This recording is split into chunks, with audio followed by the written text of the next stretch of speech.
નમસ્કાર, ગુજરાત ફર્સ્ટમાં આપનું સ્વાગત છે। સમાચારો સાથે હું છું આપની સાથે વિકાસ મકવાણા। સમાચારની શરૂઆત કરીએ।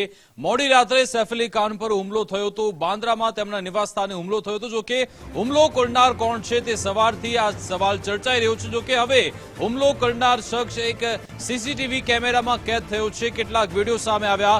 ગુજરાત ફર્સ્ટ પર આપ જોઈ શકશો સૈફ અલી ખાન પર હુમલો કરનાર એક વ્યક્તિનો વિડીયો શંકાસ્પદ શખ્સ સામે આવ્યો છે જે સીડીઓ નીચે ઉતરી રહ્યો છે। મોડી રાતના આ વિઝ્યુઅલ છે, સીસીટીવીમાં સમગ્ર ઘટના કેદ થઈ છે। સૈફ અલી ખાન પર ઘરમાં ઘૂસીને ચાકુ વડે હુમલો કરવામાં આવ્યો હતો। સૈફ અલી ખાનને ગંભીર ઈજાઓ પહોંચાડવામાં આવી છે। સૈફ અલી ખાન પર સર્જરી પણ કરવામાં આવી છે। સવાલ એ છે કે આખરે કયો એવો વ્યક્તિ છે જે સૈફ અલી ખાન પર હુમલો કરી ફરાર થઈ જાય છે। જો કે એક યુવક સીસીટીવી કેમેરામાં કેદ થયો છે જે હાફડો ફાફડો સીડી નીચે ઉતરી રહ્યો છે। તેને એક બેગ પણ કેરી કરી છે, ગમછો પણ તેણે રાખેલો છે સાથે, અને તે ત્યાંથી ફરાર થયો છે। અને હવે પોલીસ આ દિશામાં તપાસ કરી રહી છે કે આખરે આ યુવક અહીંયા કેવી રીતે પહોંચ્યો, કે કોની મદદથી તે અંદર પ્રવેશ તેણે કર્યો, તો કયા કારણસર તેણે સૈફ અલી ખાન પર હુમલો કર્યો છે તે તપાસ કરવામાં આવશે। એક મહત્વની કડી આખા કેસમાં પોલીસને હાથ લાગી છે। આ તમે ગુજરાત ફર્સ્ટની સ્ક્રીન પર એક્સક્લુઝિવ જોઈ શકો છો। આ શંકાસ્પદ શખ્સ જેની પર આરોપ છે કે જેણે સૈફ અલી ખાન પર હુમલો કર્યો હોઈ શકે। અત્યારે મુંબઈ ક્રાઇમ બ્રાન્ચ આ મામલે તપાસ કરી રહી છે।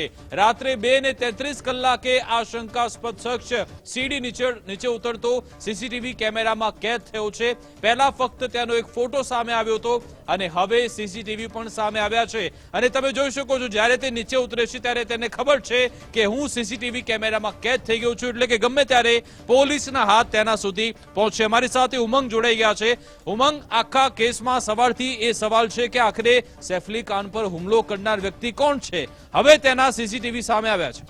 મહત્વની વાત છે કે વિકાસ, જે અધિકારીને તપાસ સોંપવામાં આવી છે, દયા નાયક, એન્કાઉન્ટર સ્પેશિયાલિસ્ટ, એ કોઈને પણ બક્ષતા નથી। અને પહેલા જે મુંબઈ ડીસીપી જે છે એમણે વાત કરી હતી કે પોલીસ જ્યારે તપાસ કરી હતી ત્યારે કોઈ હિલચાલ સીસીટીવીમાં નથી દેખાય, પરંતુ હવે સીસીટીવી વિડીયો 21 સેકન્ડનો સામે આવે છે। પહેલો દાદરો અને બીજી સીડીના 3 દાદરા ઉતરતો આ શખ્સ એ સંદિગ્ધ છે કે હુમલો જે તે વખતે થયો 2 વાગીને લગભગ 55 મિનિટનો આ વિડીયો છે, 2 વાગીને 33 મિનિટનો, એટલે રાત્રે જે સમય હુમલો થયો કદાચ આ હુમલો થયા પછી ભાગતો હશે અને તે સમય છે અને એ સમયનો સીસીટીવી છે પોલીસના હાથે લાગ્યો છે। કારણ કે 7 માળનું મકાન છે, આખું જે બંગલો જે છે સૈફ અલી ખાનનો બાંદ્રામાં આવેલો, ત્યાં મોડી રાત્રે હુમલો થાય છે। એની મેડ જે છે પહેલા જોવે છે, ચીચાચીચ થાય છે, સૈફ અલી ખાન ત્યાં દોડીને આવે છે, પછી એ બંને વચ્ચે ઝપાઝપી થાય છે। એમાં 6 વખત ચપ્પાના ઘા છે મારવામાં આવ્યા, જેમાં 2 ઘા છે અતિ ગંભીર છે, જે ડોક્ટરનું નિવેદન આવ્યું છે। અને એમાંનો જે આ વ્યક્તિ સંદિગ્ધ હોઈ શકે છે કે હુમલો થયા પછી આખી જે ઘટના બની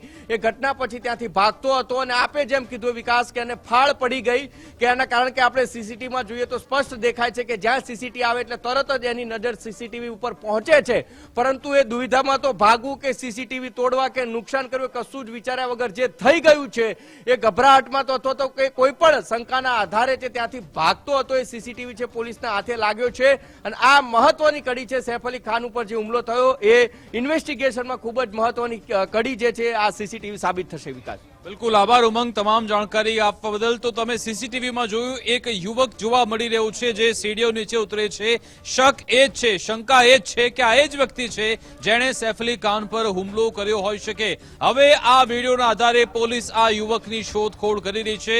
લાગી રહ્યું છે કદાચ હવે કલાકોમાં જ આ યુવક ઝડપાઈ જશે, કારણ કે મુંબઈ ક્રાઇમ બ્રાન્ચ પાસે ખૂબ જ મોટું નેટવર્ક છે, અલગ અલગ સીસીટીવી પણ તપાસવામાં આવશે। જ્યાં પણ આ યુવક હશે તેને ઝડપી લેવામાં આવશે।